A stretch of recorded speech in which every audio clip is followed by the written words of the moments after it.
9th month குழந்தைங்களுக்கு up to 12 months வரைக்கும் என்ன மாதிரி ஃபுட்ஸ் எப்படி கொடுக்கலாம் அப்படின்ட்டு நம்ம வந்து பார்க்க போகிறோம். ஸோ என்ன மாதிரி ஃபுட்ஸ் அப்படின்ட்டு கொடுக்கலாம் பார்த்தீங்கன்னா, நம்ம ரெகுலராக கொடுக்குற தால் ரைஸை கொஞ்சம் செமி சாலிட் ஃபார்மில் மேஷ் பண்ணி குட்டி குட்டி பால்ஸாக வச்சுக்கோங்க. அதை அவங்க எடுத்து சாப்பிடுவாங்க. கர்ட் ரைஸ் மாதிரி கூட நீங்கள் வந்து கொடுக்கலாம். இந்த டைமில் வந்து நீங்கள் சப்பாத்தியோ பூரியோ இந்த மாதிரி ஹார்டாக இருக்கிற ஃபுட்ஸ் வந்து ஒரு 1 இயர் கழிச்சு கொடுத்தாலும் ஓகே தான்.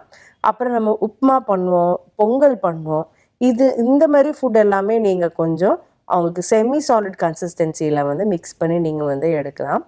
So small pieces of chicken also can be added to this. Shred பண்ணி அவங்களோட டாலரன்ஸ் லெவல் எப்படி இருக்குன்னு பாருங்கள். மேக்ஸிமம் ஒரு 20 கிராம்ஸ் அளவுக்கு அவங்க பாடி எப்படி ரியாக்ட் ஆகுது, ரெஸ்பாண்ட் ஆகுது, செட் ஆகுதா இல்லையான்ட்டு உங்களுக்கு இப்போவே வந்து தெரிஞ்சிடும். அண்ட் எக்கு வந்து எப்போ கொடுக்கலாம் அப்படின்ட்டு பார்த்தீங்கன்னா, ஒரு 11 மந்த்ஸ் கழிச்சு நீங்கள் கிராஜுவலாகவே ஸ்டார்ட் பண்ணலாம். ஸோ ஃபஸ்ட்டு வந்து அந்த எக் ஒயிட் கொடுங்க. அவங்களோட டாலரன்ஸ் லெவல் எப்படி இருக்குன்னு பாருங்கள். அவங்களால சூ பண்ணி சாப்பிட முடியுதா, இல்லை அது சோக் ஆகுதா, அந்த மாதிரி சிம்டம்ஸ் எல்லாமே பாருங்கள். இல்லை ரைஸ்லேயே வந்து நீங்கள் நல்லா ஸ்க்ராம்பிள்ட் எக் மாதிரி பண்ணி மிக்ஸ் பண்ணியும் நீங்கள் கொடுத்தாலும் ஓகே தான். இந்த மாதிரி ஈட்டிங் ஹேபிட்ஸ் கூட அவங்களோட டெய்லி டயட்லேயும் வந்து இன்க்ளூட் பண்ணுற மாதிரி பாருங்கள். இந்த ஏஜில் மெயினாக அவங்க பிக் பண்ணி சாப்பிட்றது தான் ஃபஸ்ட்டு ஈட்டிங் ஹேபிட்டோட சைனே. கூட யாராவது வந்து இருக்கணும். And chips of boiled water வந்து நீங்கள் கொடுக்க வந்து ஆரம்பிச்சிடலாம். மாட்டுப்பால் எப்போ கொடுக்கலாம் அப்படின்னா ஒரு 1 இயர் கழிச்சு தான். அது வரைக்கும் நீங்கள் பிரெஸ்ட் மில்க்லேயே வந்து மெயின்டைன் பண்ணுங்கள். இல்லை நீங்கள் வந்து ஃபார்முலா மில்க் கொடுக்குறீங்கன்னா அது 1 இயர் வரைக்கும் நீங்கள் ஃபார்முலா மில்க் கூட நீங்கள் வந்து மெயின்டைன் பண்ணிக்கலாம். வெஜிடபிள் ரைஸ் கூட நீங்கள் குட்டி குட்டி பால்ஸ் மாதிரி கூட பண்ணி பிளேட்டில் வச்சிங்கன்னா பாப்பா கூட பிக் பண்ணி சாப்பிட்ற மாதிரியும் இருக்கணும்.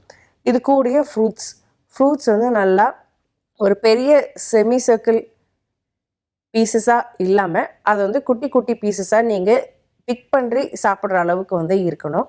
ஸோ அது வந்து ஆப்பிளாக இருக்கட்டும், ஆரஞ்சாக இருக்கட்டும், இல்லை பேரிக்கா, ஸ்மால் பீசஸ் ஆஃப் கோவா, இதெல்லாம் நீங்கள் வந்து அவங்களுக்கு கொடுத்தீங்கன்னா அவங்களுக்கு டைஜஷனுக்கும் ரொம்ப இம்பார்ட்டண்ட்டாகவும் இருக்கும். ஃபைபர் கண்டென்ட்டும் நல்லாவும் அவங்களுக்கு வந்து கிடைக்கும். ஸோ எந்த ஃபுட்டுமே அவாய்ட் பண்ணாதீங்க. அவங்க கொஞ்சம் ரெகுலராக நம்மளோட டெய்லி டயட்டில் கொடுக்குற மாதிரி நம்ம சாப்பிட்ற மாதிரியே அவங்களுக்கு கொஞ்சம் கொஞ்சமாக நீங்கள் ஆட் பண்ணிகிட்டே வாங்க. இந்த ஸ்டேஜில் மெயினாக வந்து நம்மளோட ஃபுட்டு வந்து அவங்களுக்கு செட் ஆகுதா, அவங்க எடுத்து சாப்பிட்றாங்களா, அவங்களுக்கு ஏதாவது ஸ்பெசிஃபிக் ஃபுட் வந்து பிடிக்கலையா, அந்த டெக்ஸ்சர் அந்த கன்சிஸ்டன்சி எது பிடிக்கல, அதெல்லாம் நம்ம நோட் பண்ணுறதுக்கு வந்து இந்த டைம் பீரியட் தான் வந்து ரொம்ப யூஸ்ஃபுல்லாகவும் இருக்கும்.